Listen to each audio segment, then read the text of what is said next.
Okay. Hello and welcome to another attempt at Dungeon of the Endless. I'm going to start a new game today, and I'm hopefully going to be able to explain most of the mechanics that I've learned in the few games I've played as I go along, and I'll try to give you my insights as to what I think is a good approach to the game. I haven't played it that much, so I'm in no way a pro, but I've played it for a couple of days now, and I feel like I've worked out most of the base mechanics. So we'll start a new game.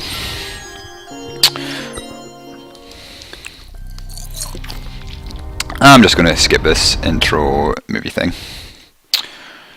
And you can see is when you start the game, you get to start with two heroes who are randomly given to you. Each have their own different stats and different types of gear they use. At the moment, the game's in only an alpha build, so later on the characters are going to have activatable skills and passive skills and skill trees and whatnot, but at the moment, because it's in the early state of the game, early access, they're not in it at the moment, so I don't need to try to explain anything like that. The core mechanic of the game is to do with, you have this crystal. This is basically your central point you must defend. If this dies, the game's over. Also, if all your characters, you can get up to 4, I've only got 2 at the moment, die, you also game over.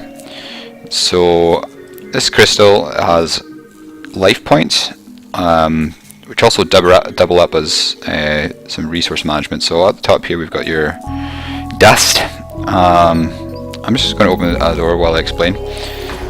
So this dust represents your money for merchants and also how you power rooms.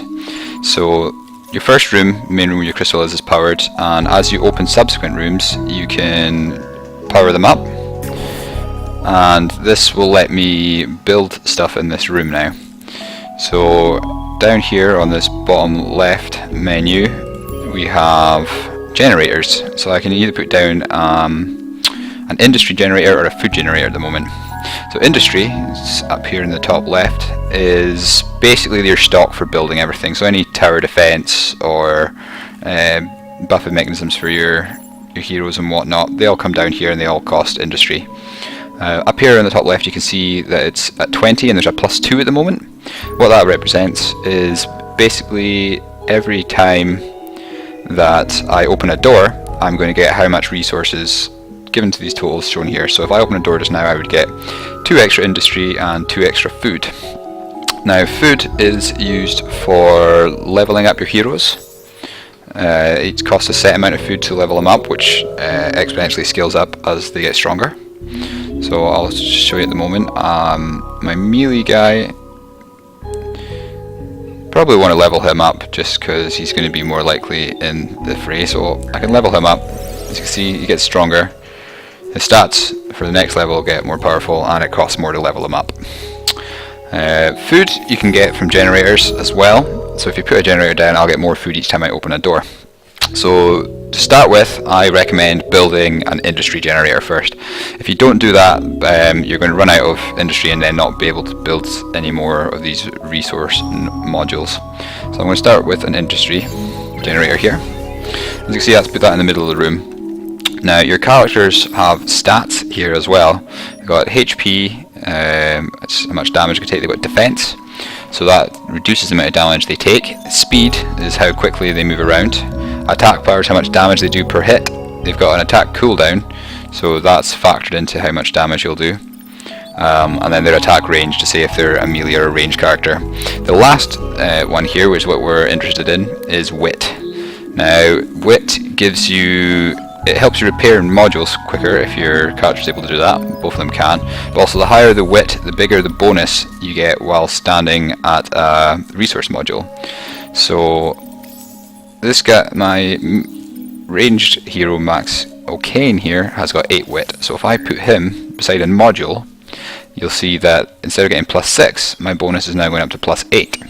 So next time I open a door, as long as somebody's manning a resource module, they will give me a bonus. So it's always in your interest to have as many people manning resource modules as possible. I think you can only have 1 person per module, So 1 person per module of the kind you want.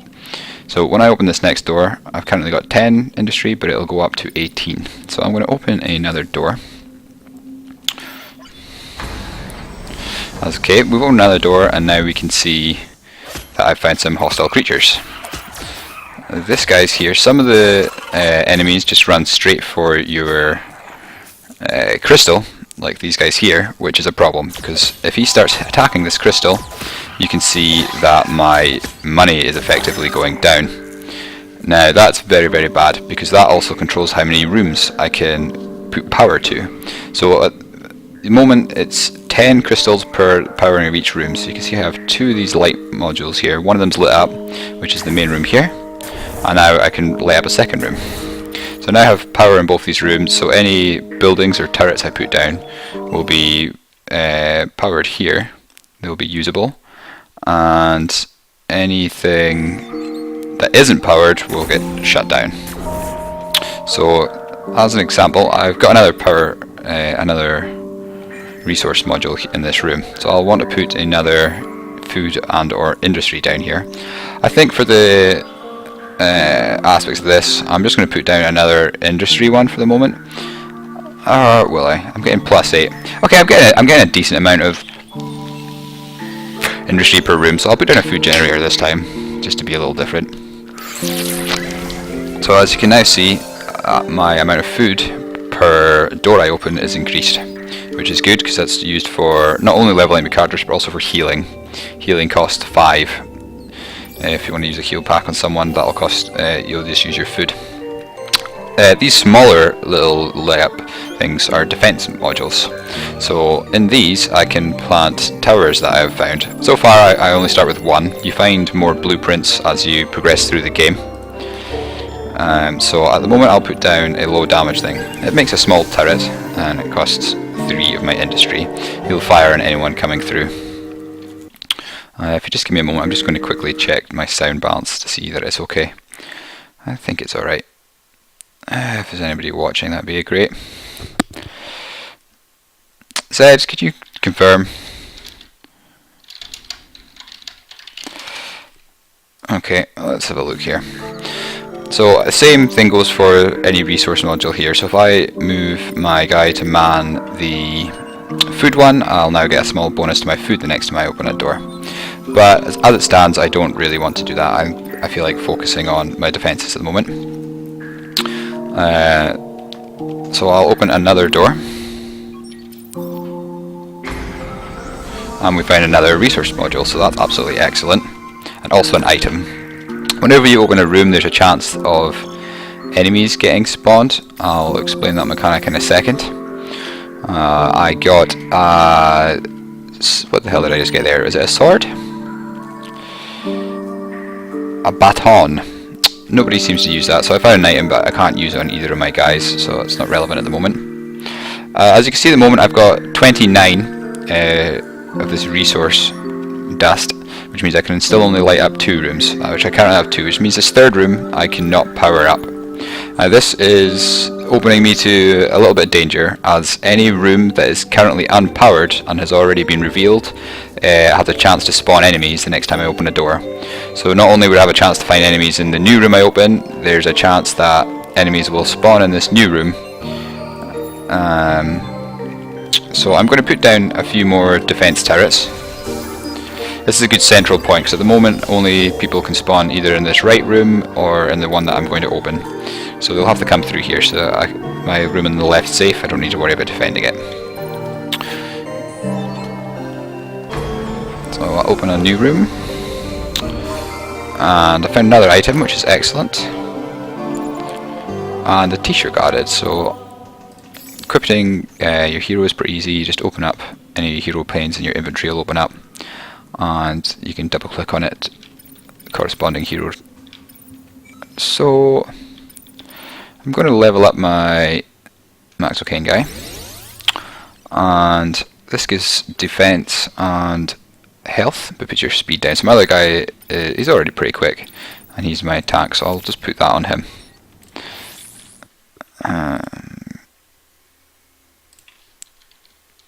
I can balance the sign if you want.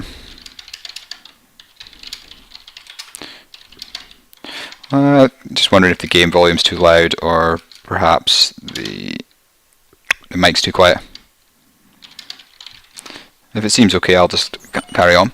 So now I have 2 rooms that are unspawned. I've got more money, which is excellent, so I'm going to activate this room, which means I'm able to put down another resource module. Now, it's at this point in the game you can either choose, so I want more food so that my guys will become stronger, or if I want to focus on base defenses. So far, early base defenses seems like a good way to go. I can always, because I'm getting more industry, I can always sell them and switch over to food ones later. So I'm going to stick with being industry heavy at the moment, so I can get as many towers up as I can for defense. This room I would like to get to. So I'm safe here now. I've got these rooms lit up so nobody can spawn in this area. Only people who are going to spawn are going to spawn in this room up here. I got to remember to keep one of my guys on a module. I think I'm going to put him on the food module now, seeing as I've already got two of the industry things. So guys can spawn in this room or any other one I open. I'm going to open this one. I'm getting very jammy. Lots of modules, lots of items. This is a good run so far. So I got a prison uniform. That's just an absolutely shoddy piece of equipment, but it's better than nothing. I'm up to 44, so I can light this room again, which is very good. I'm just going to continue to put modules down. I think I'm going to put down another resource one, industry one.